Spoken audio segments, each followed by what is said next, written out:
He thought he was just asking for bread and water. But what waited inside that house was a bargain written in blood.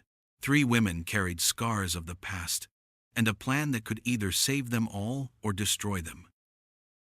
Elias Cole had been riding for days with nothing but jerky in his saddlebag, and a canteen half filled with stale water. The land stretched endless before him, dry grass swaying in the wind, the sun painting the sky in pale shades of gold and gray. His horse, a lean bay with ribs showing, stumbled more than once, and Elias muttered soft words to keep the animal moving. He wasn't a man given to begging, but hunger had a way of bending pride. When he saw the thin smoke curling above a roofline in the distance, he felt something stir inside him. Not joy, not relief, but a quiet hope that maybe the world had left a corner of kindness waiting. The house came into view slowly. Worn boards, a porch sagging, shutters crooked from storms and time. A field stretched beside it, long since abandoned, weeds choking out the rows where corn once grew. Still, the chimney held a fire, and that meant life inside. Elias dismounted stiffly, his legs aching, his boots heavy with dust. He tied the reins loosely to a fence post that leaned as though ready to fall, then climbed the porch steps with the slow weight of a man who had carried more than he wanted. He stood before the door for a long moment, hat in hand, his knuckles hovering above the wood. He remembered the last door he had knocked on, 2 towns back, and how it had swung open just enough for a rifle barrel to stare him down. The farmer's voice had been flat when he said, "Keep moving." Elias had, too proud to argue, too tired to fight. Now, though, his stomach burned, and the smell of wood smoke tugged him forward. He knocked 3 times, steady but not loud, and waited. The door creaked open an inch, then wider, and he found himself staring into the eyes of a woman. She was not young, her face lined by years of sun and worry, but her gaze was sharp, weighing him as though he were a stray dog at the edge of her land. Behind her shoulder stood 2 younger women, one tall and thin, the other smaller, both holding back, their eyes flicking between him and their elder as if waiting for instruction. Elias cleared his throat, voice rough from dust and silence. "Ma'am," he said, shifting his hat against his chest. "I've been on the trail near 3 weeks. I don't ask for much, just a warm meal, maybe some water for my horse. I can pay in labor, if you'll have me." The eldest woman didn't move. She studied his clothes, patched and faded, his face hollow from miles of hunger, the revolver at his hip worn but cared for. Her silence stretched, until Elias shifted on his boots, wondering if he'd be sent on again. Finally she spoke, her tone calm but edged. "We've got little to spare, and less trust for strangers." Elias gave a short nod. "I understand," he said, and meant it, yet hunger pressed him forward. "Still, I'll mend a fence, chop wood, whatever you need done. Just a plate of food, and I'll be on my way." The younger women whispered behind her, their voices low, but he caught the sound of one word: desperate. The eldest lifted her chin, stepped back, and after a long pause, opened the door wider. Her eyes never softened, but she said, "Come in then, rancher, and we'll see if your hands are worth the bread you ask for." Elias stepped inside, the warmth of the fire reaching for him, and for the first time in weeks, he let out a breath he hadn't known he was holding. Inside the house, the air was warmer than he expected, not only from the fire in the hearth, but from the smell of food that clung to the walls. A pot simmered on the stove, and the faint scent of meat and onion rose with the steam, making Elias's stomach tighten with hunger. He tried not to stare at it, tried not to look like a man desperate for scraps, but his eyes drifted back to it every few breaths. The eldest woman shut the door behind him, the sound of the latch clicking into place sharp in the stillness. She was tall, her hair streaked with gray and tied in a knot at the back of her head. Her face was neither cruel nor kind, only watchful, and her eyes never left him as she asked, "Your name, stranger?"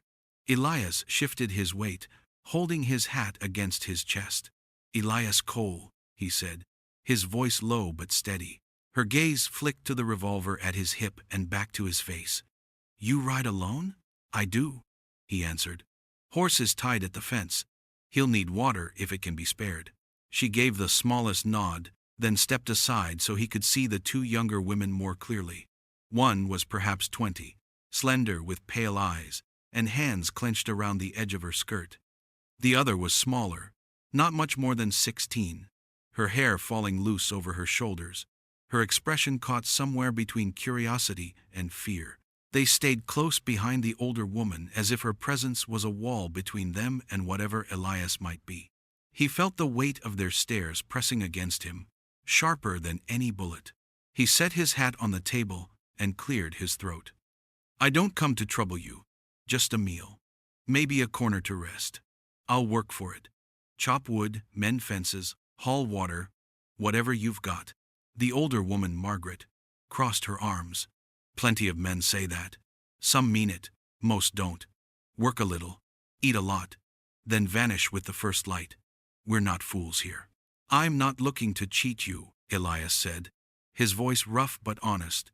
I'll earn my keep, or move along hungry, whichever you decide. Ruth, the taller of the younger two, leaned close to Margaret and whispered something Elias couldn't hear.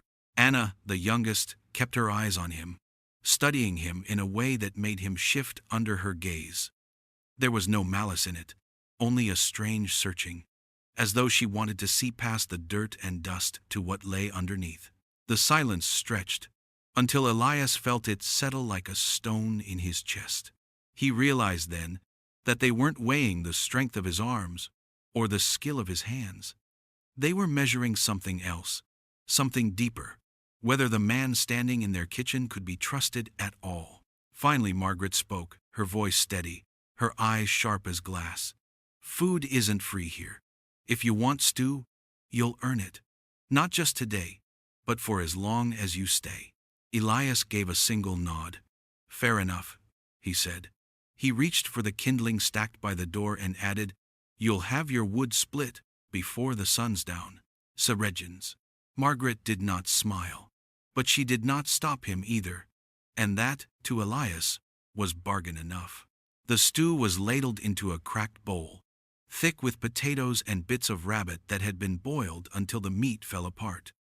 Elias ate slow, not because he wanted to savor it, though the taste was better than anything he had known in weeks, but because 3 pairs of eyes stayed fixed on him.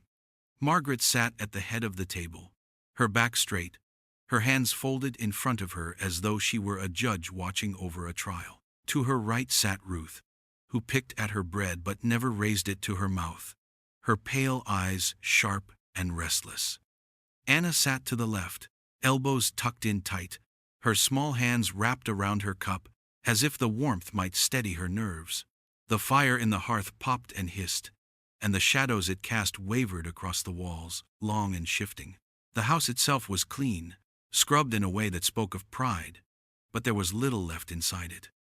The shelves were nearly bare, the curtains faded and patched, and the table had scratches worn deep from years of use. Elias felt it in his bones that they were holding on by threads, and he wondered how long before the threads snapped. He dipped his spoon again, chewing slow, listening to the creak of the wood as the women shifted in their seats. He could feel the weight of what was unsaid pressing down heavier than the smell of smoke in the air. He set the spoon back in the bowl, cleared his throat, and said, "It's good stew." Margaret's eyes stayed on him, unblinking. "You work hard for food, Elias Cole?" "I do," he answered, careful not to sound too eager. "I said I'd split wood, mend fences, whatever needs done." Her lips pressed together. Not a smile, not a frown, just a tight line that made her look carved out of stone. "Wood and fences won't keep this house standing," she said. Elias waited, unsure if she meant the rotting timbers or something else. Ruth finally spoke, her voice quick and edged. "We've managed near a year without a man under this roof, but every month it gets worse. Raiders come through, sniffing around, thinking we're easy pickings. Folks in town don't help, they just whisper." Anna's hands tightened on her cup. She lifted her eyes, soft but steady, and said, "We need more than labor. We need someone with a gun." The words settled heavy across the table. Elias leaned back slightly, feeling the revolver at his hip like a weight he had carried too long. He met Margaret's gaze, and saw no fear there, only the steady flame of a woman who had already made her decision. He set the spoon down, pushed the bowl forward a little, and said slowly, "A gun's not just for show. If you ask me to use it, blood will follow." Margaret did not blink. "Blood already follows us," she said. "The question is whether we face it alone or with someone who knows what it means to stand." Elias sat in silence, the stew growing cold in front of him. He had come only for a warm meal, but he knew now he had walked into something larger. A bargain measured not in bread or work, but in the weight of a trigger. The fire burned low in the hearth, its glow painting the walls in shades of gold and shadow. Elias sat in a wooden chair near the corner, his plate clean, his body heavy with the kind of tiredness that only comes when a man's belly is full for the first time in weeks. The women moved quietly about the room, tidying dishes, adding a log to the flames, settling into their own places as if each had a part in a rhythm practiced too many times. Outside, the wind dragged across the prairie grass, rattling the shutters like fingers against wood. It was Margaret who spoke first, her voice steady but without softness, as though she was reciting a truth carved into stone. "This land belonged to my husband," she said, staring into the fire rather than at Elias. "Built it with his own hands, from the first fence post to the last shingle on the roof. He said no storm, no drought, no man could take it from him."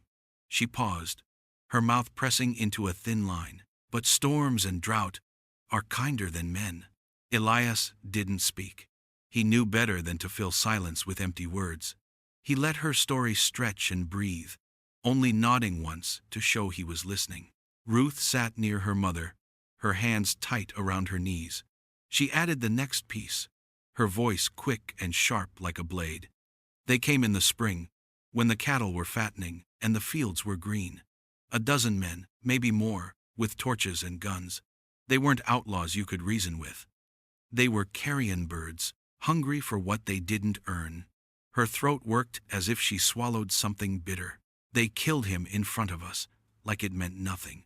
Left him in the dirt, with the horses screaming." Anna shifted closer to the fire, her eyes reflecting the flames. She was younger, and her words came softer, but the weight of them carried just as heavy. "They spared us," she said, though the words sounded wrong in her mouth. "Said women were no use dead. Took what they wanted, laughed at what they didn't. Then they rode off, leaving us with ashes." The room went still, the only sound the wood crackling in the fire. Elias's jaw tightened, his hand brushing over the revolver at his side. He had seen death on the trail, had buried men who deserved better and some who didn't. But the thought of raiders burning out a homestead, leaving women alive only to mark them as prey, stirred a heat in his chest that the fire could not match. Margaret's eyes lifted at last, meeting his across the firelight. "We buried him ourselves, out back by the cottonwood, and we stayed. Maybe it was pride, maybe stubbornness, but we would not give them the land. So we learned to live with less, to fight with what little we had." Ruth's voice was sharp again. "But they always return. Maybe not the same faces, but men like them. They think this house is theirs for the taking. They think we're already broken." Anna whispered, almost to herself, "We're not broken." Elias looked at the three of them, their faces lit by firelight, their words carrying the weight of ashes and survival. He had wanted only a meal, but now he sat in a house built on pain and held together by grit, a house that waited for violence to come knocking again. And in that silence he understood that these women weren't asking for pity. They were asking if he had the courage to stand when the raiders returned, as they surely would. The first light of dawn spread pale across the prairie, painting the horizon in strokes of gray and rose. Elias rose from the chair where he had slept half the night, his back stiff from the hard wood, and pulled on his hat. The house was quiet, the women still resting, their breathing soft behind closed doors. He moved quietly, careful not to wake them, and stepped out onto the porch. The boards creaked under his boots, and the cool air met him with the smell of dew and horses. He breathed deep, steadying himself. Whatever comfort he had found in their fire and food was borrowed, not his to keep. He had no place in a house filled with old grief and sharper purpose. His horse lifted its head when he reached the corral, ears twitching, ribs showing but eyes steady. Elias stroked the animal's neck, murmuring low words as he untied the rope from the post. He tightened the cinch, checked the reins, and felt the old familiar weight of leaving settle in his chest. He had done it before, too many times to count, riding away from places where his presence was not wanted, carrying his hunger and silence with him. This was no different, he told himself. He had paid for a meal with the promise of work, and though he had not yet split wood or mended a fence, he would leave before debt could grow into expectation. The sound of footsteps behind him made him pause. He turned and found Ruth standing there, her hair loose from sleep, her eyes bright with a fierceness that caught him off guard. She was young but not soft, her frame lean, her voice carrying more steel than her mother's when she said, "You mean to leave?" Elias pulled the reins over his horse's neck and nodded once. "I've taken what I needed. Best I move on." Her mouth tightened, her hands curling at her sides. "So that's it. You eat our food, listen to our story, and ride away at sunrise." "God, all of the scrain. I never said I'd stay," he answered, keeping his tone even. "I'm not the man to tangle in another family's grief."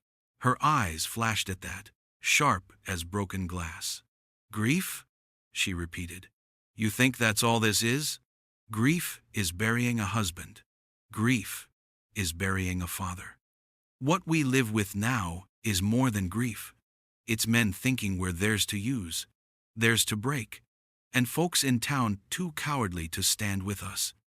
If you ride away, Elias Cole, you're no better than the ones who looked the other way while we were left for ashes."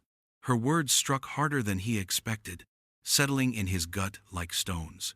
He tightened his grip on the reins but did not mount. He studied her, the way her jaw trembled but her eyes never wavered, the way her voice carried both fury and plea.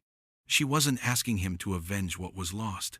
She was demanding he prove he was different from the men who had already failed them. The prairie wind whistled through the broken fence, carrying dust and silence between them. Elias let out a long breath, the kind that comes when a man knows the trail he thought he was on has already shifted. He dropped the reins back over the post, his hand lingering on the worn leather. He didn't speak right away, but Ruth saw the choice in the simple act of letting go, and for the first time her shoulders eased, though her eyes stayed fierce. Elias turned his face toward the rising sun, and though the day had barely begun, he knew it was already heavier than any he had faced in years. The day stretched long, the sun climbing high and steady, while Elias put his hands to work as promised. He split wood until his shoulders ached, the steady rhythm of the axe echoing across the quiet land.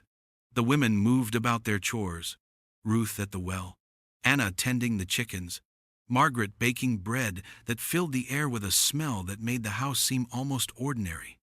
But the silence between them carried weight, and Elias felt it pressing against him every time he looked up to see their eyes watching, measuring. He told himself he would stay only a day or two, enough to earn what he had taken, yet the thought of leaving began to stretch thin as he noticed things that didn't sit right.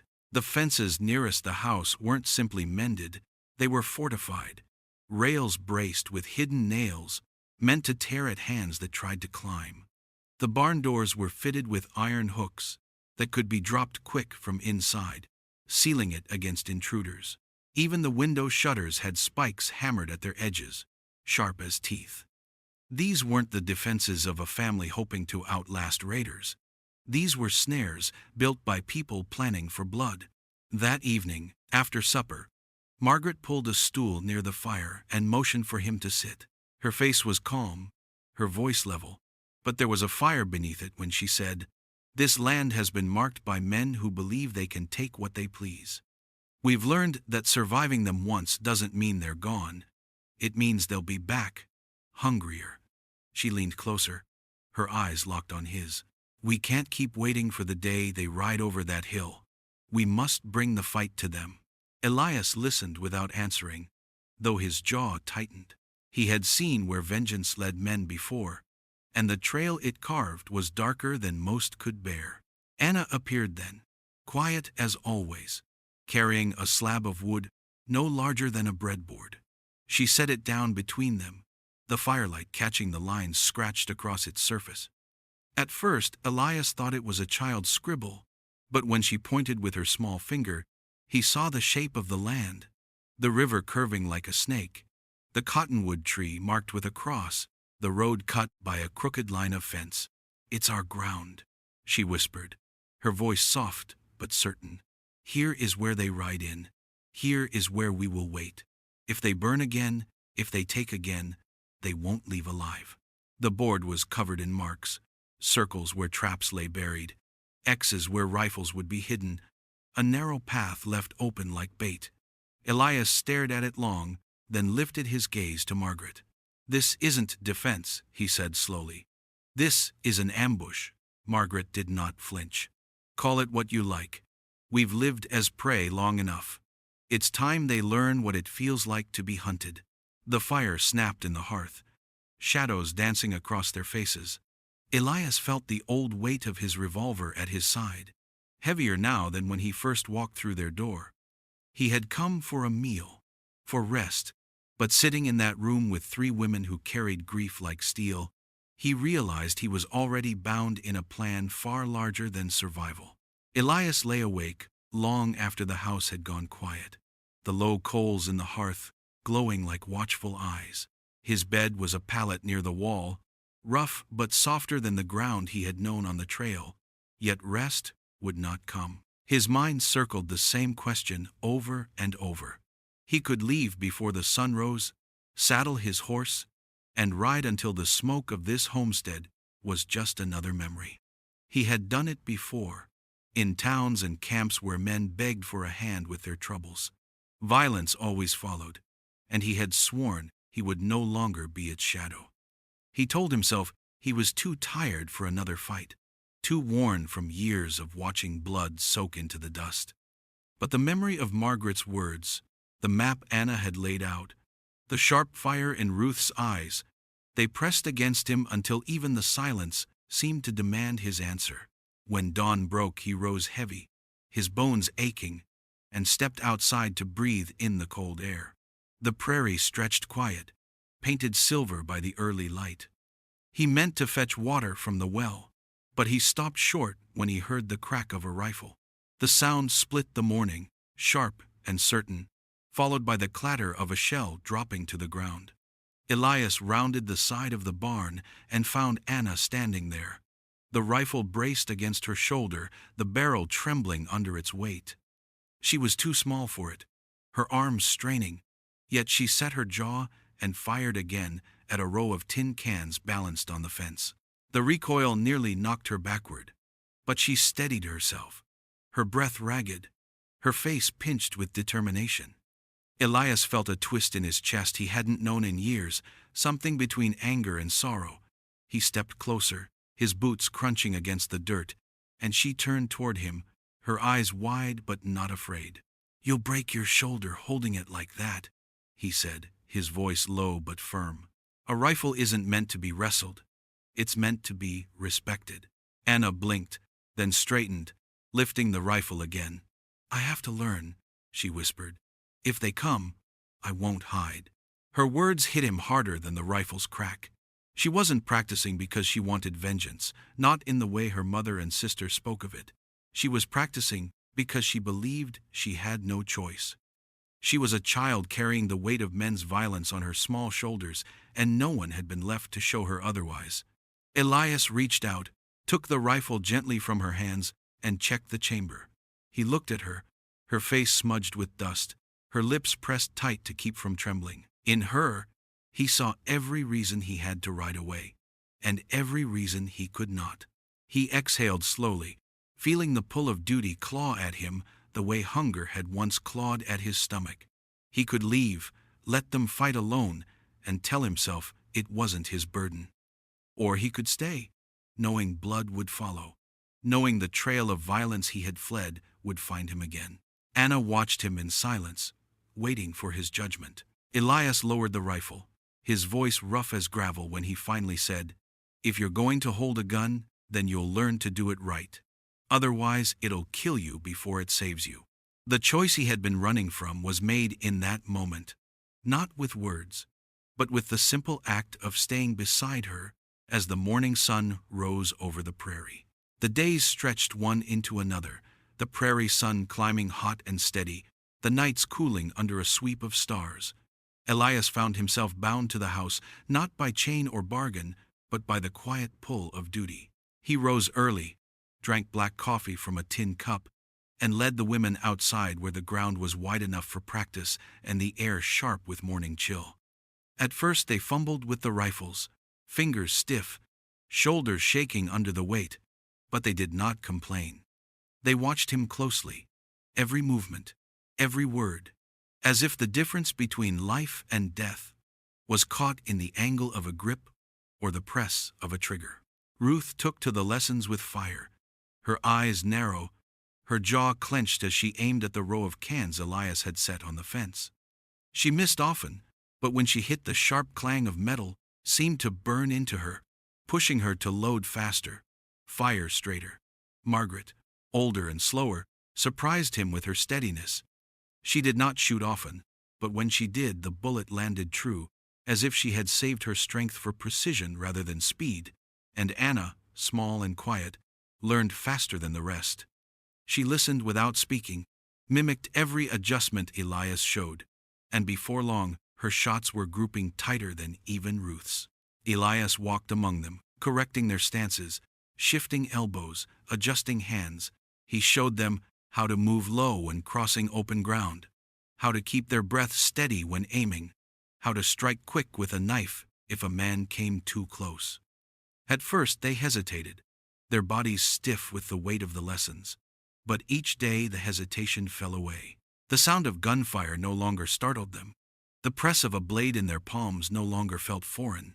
The land itself became their ally. Elias showed them how to use it, how to mark trails with stones only they would notice, how to string wire low across the path to trip a horse, how to dig pits shallow and cover them with brush. He taught them how to read the horizon, to catch dust rising before riders came into view, to watch the flight of crows as warning. They soaked it in with a hunger that matched his own when he had been a younger man, back before the weight of too many fights had worn him hollow. At night, they gathered by the fire, not speaking much, their bodies weary, but their faces sharpened by something new.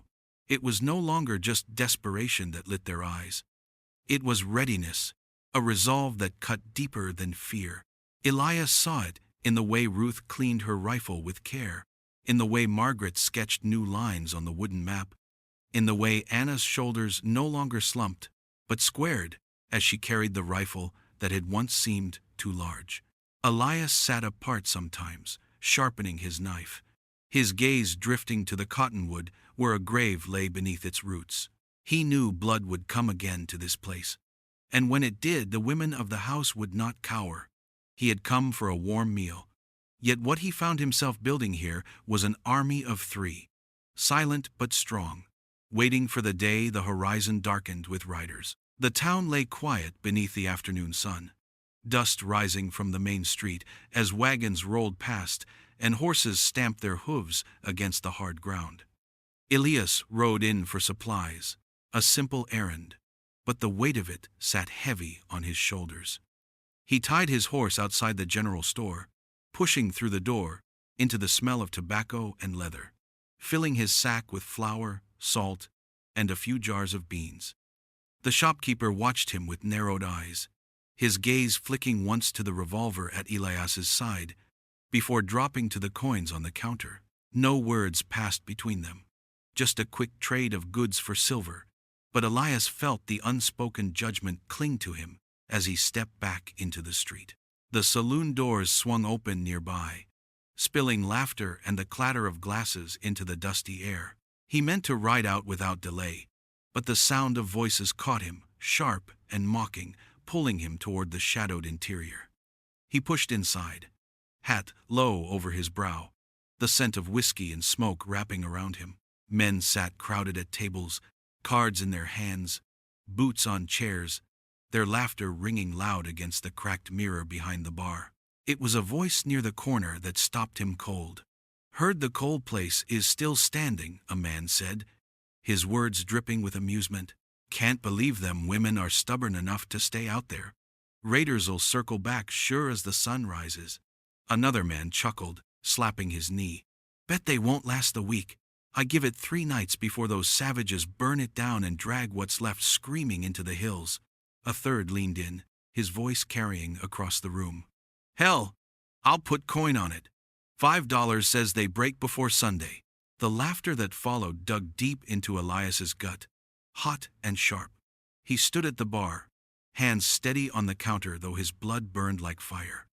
He wanted to turn, to face them, to put the fear they deserved into their mocking eyes. His fingers twitched against the worn wood, but he kept his jaw tight, his face still.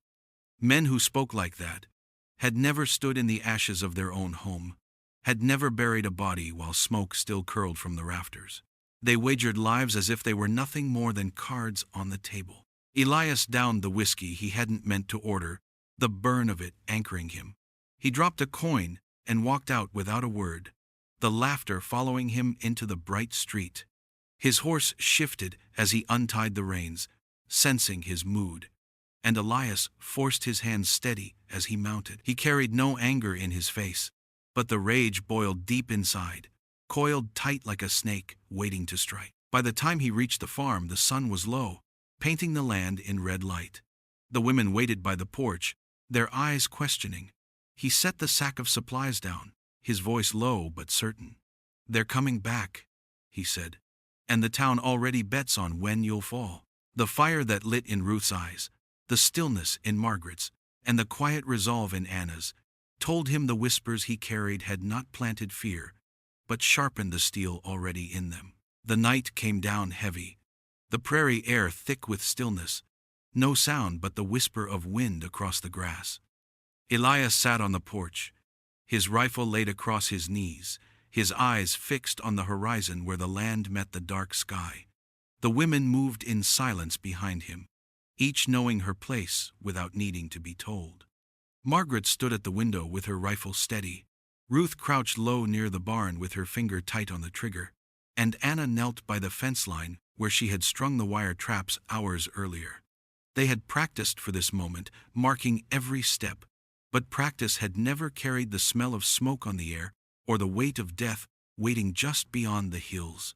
The first torch appeared like a star burning low, then another and another until a line of fire moved across the ridge.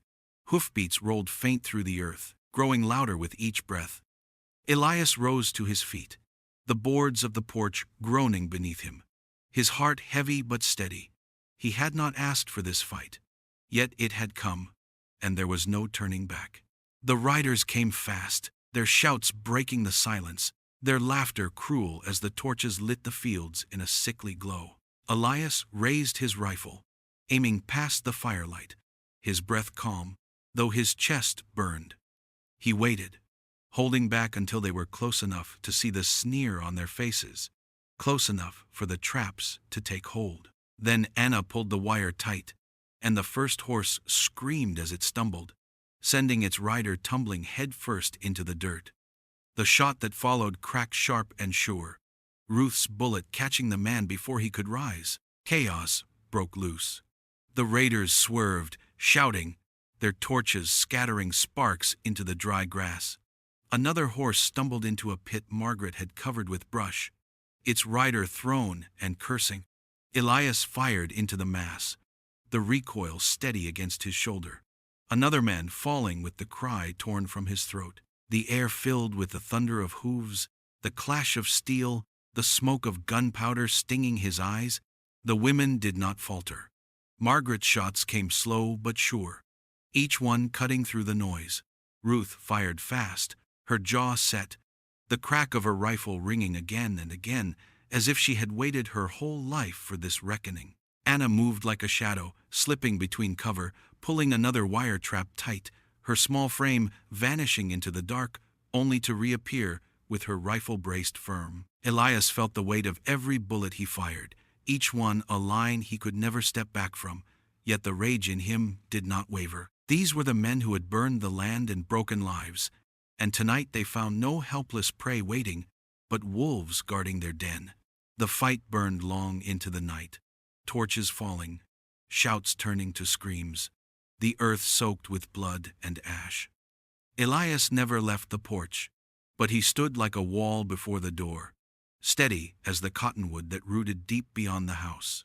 He had feared this day, run from its shadow, but now with smoke curling in the sky and the women holding their ground, he knew the storm had broken, and there was no running left in him. Gunfire cracked through the night, sharp as lightning splitting the sky, the sound rolling across the prairie until it seemed the earth itself shuddered. Smoke drifted in the air, carrying the stench of powder and burning pitch. Torches dropped into the dirt, where they hissed and sputtered. The raiders shouted curses as their horses screamed, stumbling against wire or falling into the pits laid out with patient hands. The women moved like shadows through the firelight, not with panic, but with purpose. Every shot and strike part of a plan that had been sharpened long before Elias ever stepped through their door. He stood on the porch with his rifle braced, firing into the blur of men and flame. But even as he fought, he felt the truth settle in him. They weren't following his lead. They didn't need him to guide them. They had been ready long before he came, their grief tempered into steel, their fear turned into something sharper. He was bleeding from a cut along his arm, where a bullet had grazed him, the pain searing hot, but he kept steady, his eyes catching glimpses of them in the chaos. Ruth crouched low by the barn, her rifle flashing in the dark, each shot tearing into the raiders with an anger so fierce it seemed to lift her taller than she was. Her hair clung to her face, her lips pressed in a hard line, her hands never shaking, even as men fell hard in front of her. Margaret stood at the window, her figure straight and unmoving, firing slow and careful, each bullet finding its mark. She didn't waste shots, didn't rush, her calm presence holding the center of the storm like a spine of iron. And Anna, small and quiet, moved where no one expected. Elias saw her slip from cover to cover, her slight frame disappearing into the shadows. She pulled another trap tight, sent a raider's horse crashing sideways, then raised her rifle with steady arms and fired into the man as he scrambled. There was no hesitation in her now, no fear, only a strange kind of stillness in her eyes, as if she had always known this moment would come. Elias reloaded with hands that trembled not from fear, but from something heavier. He had lived his life on the run from violence, turning his back when others cried for help, telling himself it wasn't his fight. But here he was, blood on his sleeve, smoke burning his throat, and for the first time in years, he understood he wasn't running anymore. These women had made their stand without him, built their defenses, carved their plan from ash and sorrow, and he was the one following their lead. A raider charged the porch, torch raised high. But Elias didn't need to raise his rifle. Ruth's shot dropped the man before he reached the steps. Elias caught her eyes through the smoke, and in them he saw not desperation but command. The fight raged until the last torch was crushed into the dirt, until the last rider fell or fled into the darkness. Blood stained the ground, dark and heavy, soaking into the dust. The women stood among it, rifles still warm, their breath hard but steady, and Elias understood, with a clarity that cut deeper than any wound, they had not asked him to save them. They had only asked him to stand beside them, and in the reckoning of fire and blood, they had shown him what it meant to fight not for survival alone, but for the right to live unbroken. The sky bled from black into gray as dawn pushed over the horizon, the prairie stretching wide and endless under the first thin light. Smoke clung to the air, bitter and heavy, drifting from torches stamped into the dirt, and from the barn wall where fire had licked, but not consumed. The ground was scattered with what remained of the fight, rifles dropped in the dust, blood dark as tar soaking into the earth, hoofprints gouging deep furrows where horses had bolted into the night. The raiders were gone, some dead, others scattered into the hills with their pride broken and their numbers cut to pieces. The silence that followed was strange, not peaceful but waiting, as though the land itself was holding its breath. Elias sat on the porch steps, his arm bound with a strip of cloth. Ruth had torn from her dress, the fabric already stiff with blood.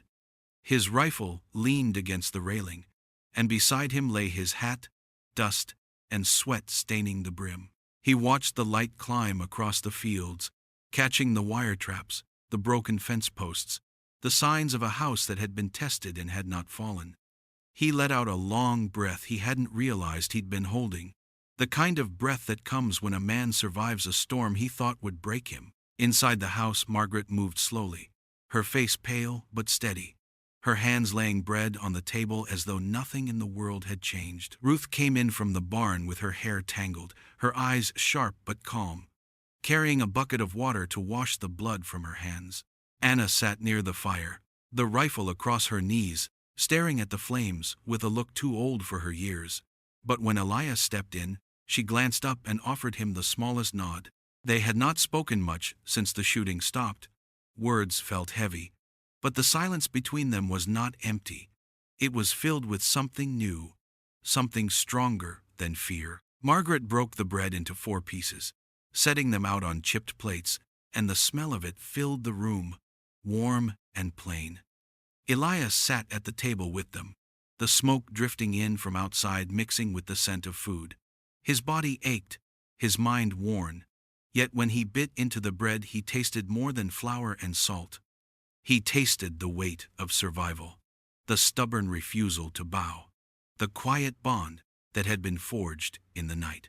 He looked at the women, each one marked by grief, by hunger, by fire, and he realized he was no longer a guest here. He had come to their door with nothing but an empty belly, asking for a meal to carry him further down the trail.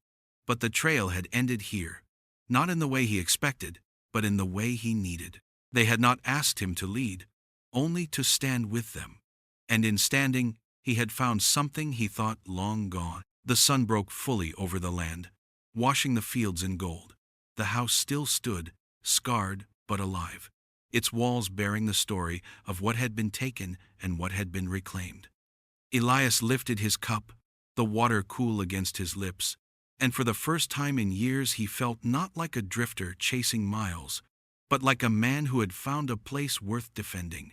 He came for a warm meal, but what he found was a family forged in fire, a bond no raider could burn away, and a plan bigger than hunger, hope, sharpened into survival. If this story left its mark on you, subscribe, like, and saddle up for more videos.